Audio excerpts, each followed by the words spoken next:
So this Razr Plus, which is the 4th generation of the folding phone from Motorola, is going to have a gigantic screen on the outside cover. Now, gigantic is of course a relative term, but in a small phone that folds in half and fits in your pocket, having a 3.6-inch 144 Hz POLED display that goes basically corner to corner all the way around the front, and even has pixels around the cameras and the flash cutouts, is pretty dramatically different from what we had before.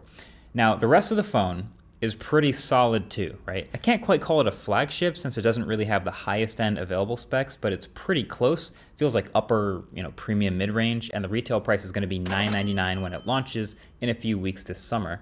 They've kind of slowly dropped the retro throwback aesthetic from the first generation of this thing, and they've tightened up the edges and modernized the whole thing. The huge chin is gone, and inside it's a Snapdragon 8 Plus Gen 1, 8 gigs of RAM, 256 gigs of storage, and a decent-sized 3,800 milliamp hour battery with 30-watt charging and 5-watt wireless charging. So yeah, not any sort of crazy world-beater flagship specs, but still pretty solid. I will note that the 3,800 milliamp hour battery is 1,000 milliamp hours greater than the previous gen Razr.